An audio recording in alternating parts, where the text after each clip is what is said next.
Good morning, everybody. Good morning. Oh, come on, we can do better than that. Good morning. Good morning. Let me tell you this. I love firefighters. I want to first thank your great international president, Harold Shapeberger, for inviting me here today.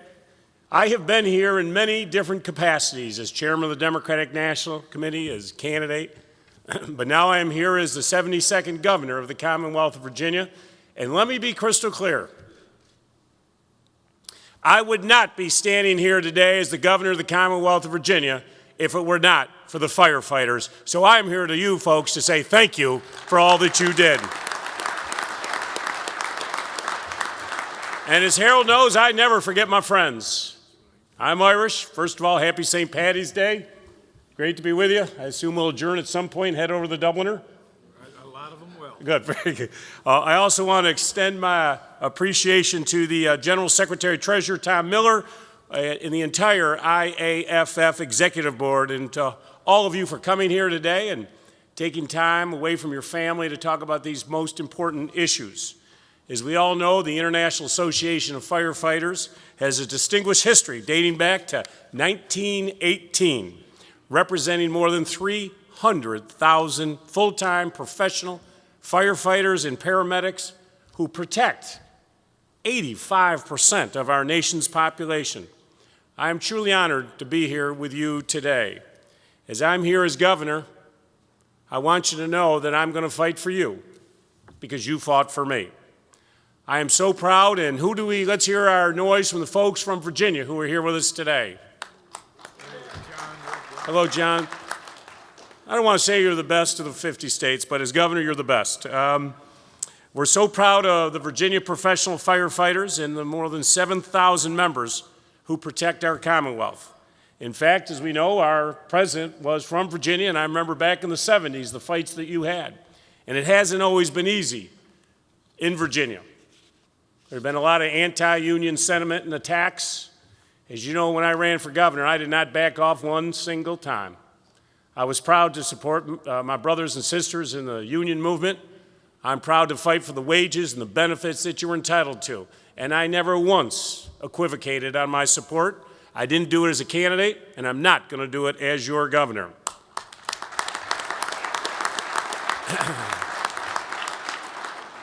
I've only been in office for about 60 days. I've taken a number of steps immediately to address some of the issues in Virginia that we need to face. But the issues that I face, I think many governors across the country face as well. I'm proud to say that my first appointment to head up all issues as it relates to Homeland Security and first responders was one of our own, Adam Teal, who used to be the fire chief from Alexandria, is now the Deputy Secretary of Public Safety and Homeland Security. So I want you to know I picked one of your own right off the bat. I'm working with the General Assembly to find common ground. I want everybody to know that, unfortunately, that we had the line of duty benefits, which for years and years in the Commonwealth of Virginia were paid for by the state. Unfortunately, several years ago, they moved them from a state responsibility and pushed them down to the local level.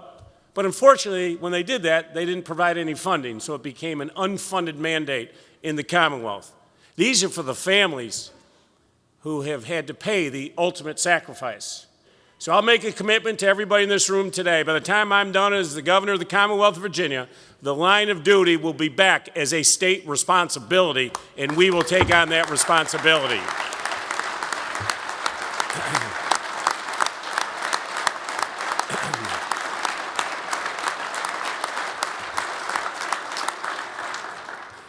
I just find it hard to believe that folks who have paid the ultimate sacrifice, we'd push it down to the local level and not provide any funding. That's not the right message, and it's not a message that I subscribe to. We also, for those in Virginia, have known that for 5 years, we've been trying to get a public safety memorial. Because believe it or not, in the Commonwealth of Virginia, historic state, Patrick Henry, I mean, think of this, Mr. President. Patrick Henry, Thomas Jefferson, Terry McAuliffe. Who would? Whatever. But We are actually one of only 5 states in the nation that does not have a memorial to honor our fallen firefighters and public safety officers. So I'm working very hard, and I'll make another commitment to you. By the end of this year, construction will begin, and we will have a memorial honoring our firefighters who have fallen in the line of duty.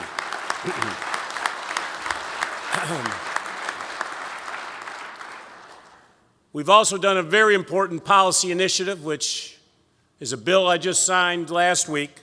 We've transitioned all of our state's Homeland Security portfolio under our Secretary of Public Safety and Homeland Security, Brian Moran, and with the Deputy Secretary, Adam Teal.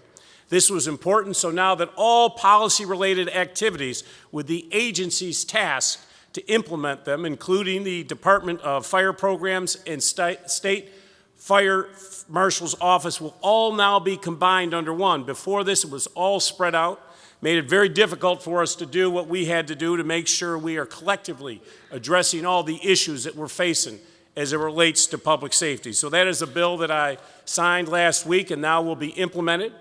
Together, we can all work together now to prevent, protect against, mitigate the effects, and respond to and recover from disasters and emergencies of all types. I know that everybody is aware of the unique circumstances that we have in Virginia. We have more military installations than any other state in the United States of America. We have the Pentagon. We have the largest naval base in the world in Norfolk. And with that comes tremendous amount of responsibilities that we need to do.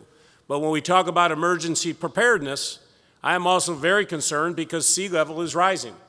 And we are going to have huge issues with disasters and trying to evacuate millions of folks from the Hampton Roads region.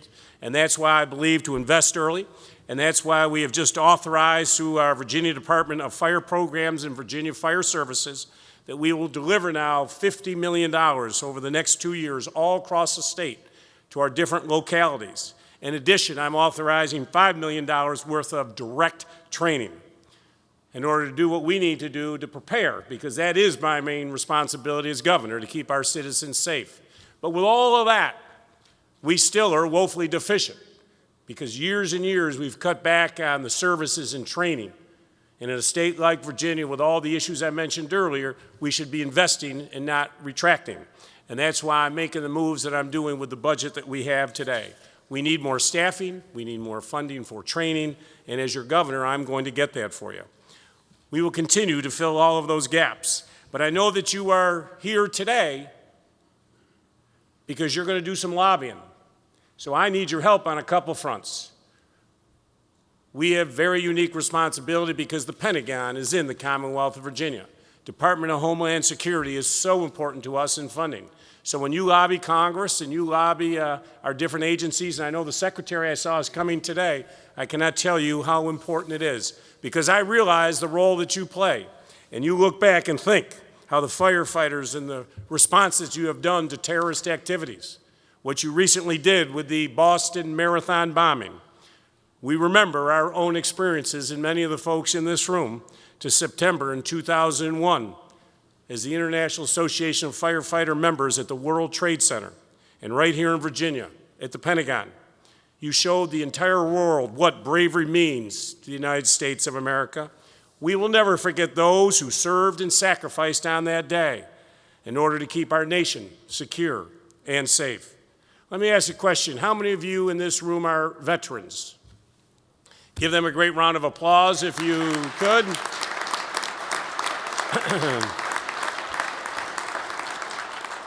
I want to say thank you to all of us who have served our nation.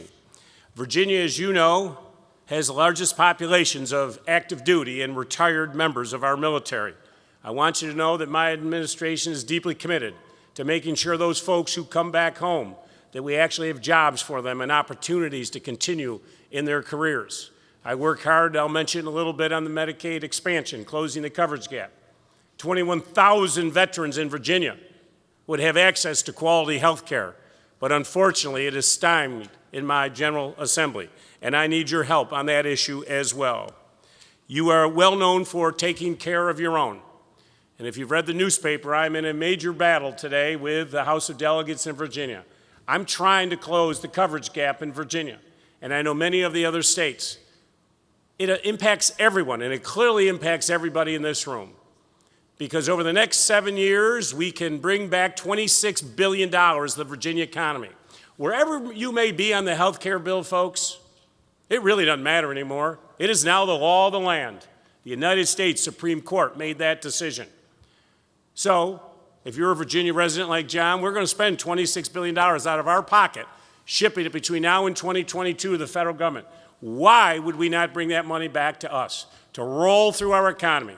$26 billion to create 30,000 new jobs, provide health care for 400,000 Virginians. This is our money. And today, 27 states have accepted this money. The same states I compete against every day as governor: West Virginia, Maryland, Arkansas, Kentucky.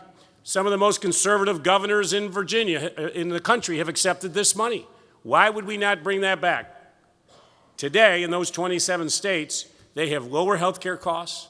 Their citizens are healthier, unfortunately paid for by Virginia taxpayer dollars. But what does it mean to the folks in this room? Over the next 8 years, I will net $1 billion in our state treasury. $1 billion that I can use to help our first responders and all of our public safety officials, pre-K, access to quality education. This is important issues. But in addition, many of the folks in this room spend a lot of time dealing with health issues of the folks that you're responding to. We would have a healthier workforce. But let me also be crystal clear.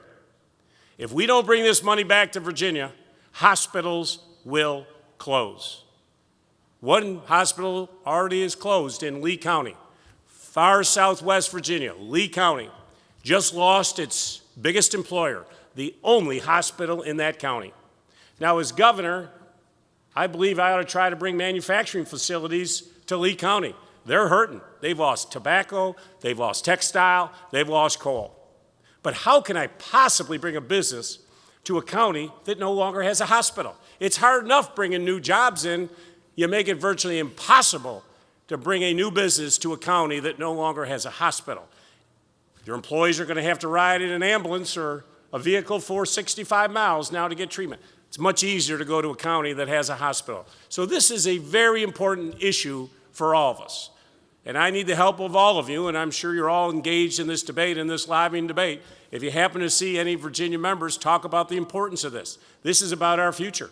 Dorothy and I want our 5 children to stay in Virginia, but we got to have those jobs in the 21st century. And let me tell you the last thing I'm going to say. It's all about the economy. I ran on the economy. I ran on making sure that we provide our first responders, our public officials, our law enforcement, and everybody who protects us. We need to treat them right. We need to treat them with dignity. We need to give them the benefits that they deserve. But I also have to have a growing, thriving economy. Virginia also is unique because we're the #1 recipient of Department of Defense dollars, #1 in the nation.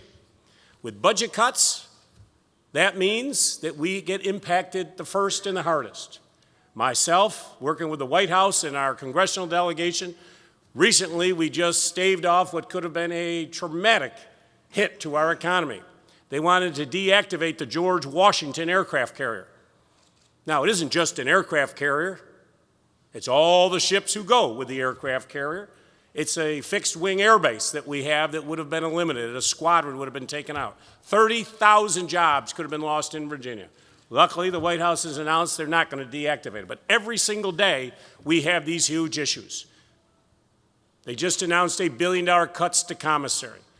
Every state is going to face a 6% cut in their National Guard. Active duty are going to be drawn back immediately. So my challenge is to grow, diversify, bring in new businesses, and this is something that I do each and every day. But I can only do that if our communities are safe. I have to compete against 49 other states and 200 nations around the globe. That's why I have to have the best first responders. I speak for every governor of the country. Thank you for what you have done for all of us. I honor you.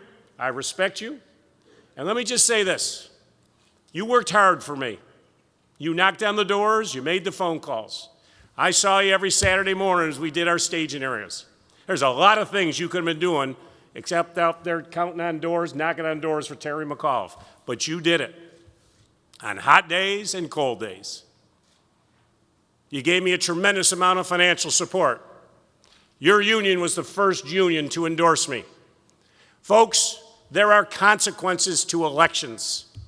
And because of your efforts now, you now have a governor in a purple state that historically has not been helpful to the union movement. But because of your actions today, you have now a governor that is going to be in that foxhole for you each and every day. I am going to fight for you morning to night. My door is always open. You want to come to Richmond to see me? I don't believe in sleep. I say sleep when you are dead. If you're willing to work with me, I am willing to work with you to take it to the next level. Thank you for what you did for me, and I promise you I will always be there for you. Please stay engaged in the political process. It matters who gets elected to these offices, and it matters that once they're elected, they stand with you. And folks, I am going to stand with the firefighters. Thank you very much. Now that was